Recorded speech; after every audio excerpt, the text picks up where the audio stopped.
வேல்கழு தட்டக்கை சால்வரும் செல்வ. ஞானமாகிய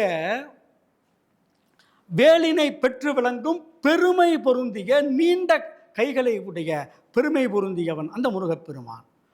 குன்றம் கொன்ற குன்றா கொற்றத்து.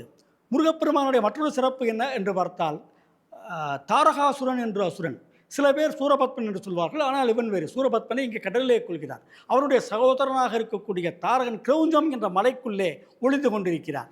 அவனை வேல் எறிந்து அந்த கிரௌஞ்சத்தை துளைத்து அந்த தாரகனை கொன்றவன் கிரௌஞ்சத்தையும் துளைத்தெடுத்தவன் என்பதால் கிரௌஞ்சாரி என்ற பெயரும் முருகப்பெருமானுக்கு உண்டு. ஆகையால் குன்றம் கொன்றவன், மலையாகி நின்றது அரக்கனையும் கொன்றவன், குன்றம் கொன்றவன். குன்றா கொற்றத்து. கொற்றம் என்றால் வெற்றி. இது குன்றா கொற்றம், எப்பொழுதும் சிறப்பு, குறையாத சிறப்பு. வேறு யாரும் இதை விட சிறப்பாக செஞ்சிருக்க முடியாது, அப்படி ஒரு வெற்றி என்று புகழப்படுகிறது. விண்பொரு நடுவரை குறிஞ்சி கிழவ. விண்ணை தொடுகின்ற அளவுக்கு வளர்ந்திருக்கின்ற குறிஞ்சி மலையினுடைய கிழவ என்று சொன்னால் உரிமையாளனே, தலைவனே. பலர் புகழ் நன்முனி புலவரியரே.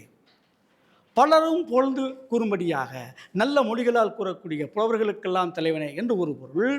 முருகப்பெருமானே பல மொழிகளையும் அறிந்தவன். அவன் தமிழ் மொழியும் மட்டுமல்ல, பல மொழிகளும் அறிந்தவன். அப்படிப்பட்ட அதிலே இருக்கக்கூடிய எல்லா விதமான நூல்களையும் அறிந்திருக்கக்கூடிய ஒரு புலவன் என்று சொல்கிறார். உலகில் உள்ள எல்லா மொழிகளிலும் நூல் இயற்றும் புலவர்களுக்கெல்லாம் தலைவனாக விளங்குபவன்.